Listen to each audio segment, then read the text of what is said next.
நோன்பு இருந்தால் உடல் எடை குறையுமா? வாங்க இந்த வீடியோ உள்ளர போய் எப்படி குறையும், ஏன் குறையும், என்ன சாப்பிட்டா குறையும், என்ன சாப்பிட்டா குறையாது, இது எல்லாத்தையும் இந்த வீடியோல போய் பார்க்கலாம். வீடியோவை ஸ்கிப் பண்ணாம கடைசி வரையும் பாருங்க. அப்பதான் நான் சொல்ற விஷயம் உங்களுக்கு முழுமையா புரியும். நோன்பு இருக்கும்போது பல மணி நேரம் சாப்பிடாம இருக்கும். இது சில பேருக்கு உடல் எடையை குறைக்கலாம், சில பேருக்கு உடல் எடை குறையாமையும் இருக்கலாம். அதுக்கு என்னென்ன காரணம்னு பார்க்கலாம். இப்போ ஃபர்ஸ்ட் உடல் எடை எப்படி குறையுங்கிறத பார்க்கலாம். பல மணி நேரம் சாப்பிடாம இருக்கிறதுனால உடல் சேமித்து வச்சிருக்க கொழுப்பை எல்லாத்தையும் தானா ஆட்டோமேட்டிக்கா எரிக்க ஆரம்பிக்கும். அதனால உடல் எடை குறையிறதுக்கு அது மிகவும் உதவி புரியும்.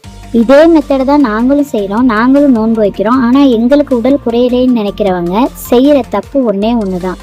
நோன்பு திறக்கும் போது நிறைய ஆயில் திங்ஸை சாப்பிடுவாங்க. அதனால கண்டிப்பா உடம்பு குறையவே குறையாது. இதே போல நிறைய எண்ணெய் பொருட்கள் சாப்பிட்டுக்கிட்டே இருந்தாங்கன்னா உடல் குறையறதுக்கு பதிலாக அதிகமாக கூட வாய்ப்பு இருக்கு. அதனால நிறைய ஆயில் திங்ஸா எடுத்துக்காம ரொம்ப ஹெல்த்தியான உணவா நம்ம எடுத்துக்கும் போது நோன்புனால கண்டிப்பா உடல் எடை குறையும். கிட்டத்தட்ட 12 மணி நேரம் சாப்பிடாம இருக்கும். அதனால நிறைய சத்துக்கள் நமக்கு இழக்கிறோம். அதனால அந்த சத்துக்கள் நமக்கு கிடைக்கணும்னா நல்ல உணவுகளை நம்ம எடுத்துக்கணும். சஹர் டைம்ல நாம எடுத்துக்கிற சாப்பாட்டுல அதிகம் சீ ஃபுட் இருக்கிறது போல பார்த்துக்கணும். அதுலதான் நிறைய புரத சத்துக்கள் இருக்கு. அந்த சீ ஃபுட்ல இருக்கிற அந்த புரத சத்து தான் நம்ம உடலை சோர்வு வராம பார்த்துக்கும். அதுல நிறைய ஒமேகா 3யும் இருக்கு. இந்த ஒமேகா 3 ஃபேட்டி ஆசிட்ஸ் மூளைக்கும் நம்ம உடல் ஆரோக்கியத்துக்கும் ரொம்பவே உதவி புரியுது. அதனால அதிக சீ ஃபுட் எடுத்துக்கிறது ரொம்பவே நல்லது இந்த ரமலான்ல. இந்த சீ ஃபுட்டோட சேர்த்து நிறைய காய்கறிகள், நிறைய பழங்கள், நிறைய தண்ணி குடிக்கணும். அதனாலேயே நம்ம உடல் நல்ல ஆரோக்கியமா இருக்கும். உடல் எடையும் குறையறதுக்கு உதவி புரியும்.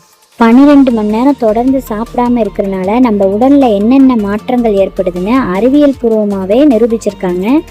நோன்பு இருக்கிறனால உடல் சேமிச்சு வச்சிருக்க கொழுப்பை தானாவே ஆட்டோமேட்டிக்காவே எரிக்க ஆரம்பிக்குது. நோன்பு இருப்பதனால உடல்ல இருக்கிற பழைய செல்கள் எல்லாம் உங்களுக்கு சுத்தமாகுது. நோன்பு இருக்கிறனால இரத்த சர்க்கரை அளவு கட்டுப்பாட்டுல இருக்கும். நோன்பு இருக்கிறனால செரிமான அமைப்புக்கு நல்ல ஓய்வு கிடைக்கும். நோன்பு இருக்கிறனால மூளைக்கு போற நல்ல ஹார்மோன்கள் அதிகரிக்கும். இந்த வீடியோவை நீங்க கடைசி வரையும் மிஸ் பண்ணாம பார்த்துருந்தீங்கன்னா உங்களுக்கு இதுல இருக்கிற நல்ல விஷயங்கள் எல்லாமே தெரிஞ்சிருக்கும். நோன்பு பிடிக்கிறனால நம்ம உடம்புல 12 மணி நேரம் சாப்பிடாம இருக்கிறனால உடல்ல என்னென்ன நல்ல விஷயங்கள் நடக்குதுங்கிறத இந்த வீடியோ ஃபுல்லா நான் சொல்லியிருக்கேன். இதனால உங்களுக்கு நிறைய நல்ல பலன்கள் கிடைக்கும்னு நினைக்கிறேன். அதனால நோன்பு பிடித்து நம்ம உடம்பை குறைக்கணும்னு நினைக்கிறவங்க இதை போல நல்ல ஹெல்த்தியான சாப்பாடுகளை சாப்பிடலாம். மீன், இறால் இதை போல சாப்பிட்டுக்கலாம். நிறைய பழங்கள், காய்கறிகள் இதெல்லாம் சாப்பிடலாம். அதனால நம்மளுக்கு நல்ல உடல் எடை குறையும். இந்த வீடியோ பிடிச்சிருந்துச்சுன்னா ஒரு லைக் பண்ணி சப்ஸ்கிரைப் பண்ணிக்கோங்க. உங்கள் ஃப்ரெண்ட்ஸ் அண்ட் ரிலேட்டிவ்ஸ்க்கு இதை அதிகம் ஷேர் பண்ணுங்கள்.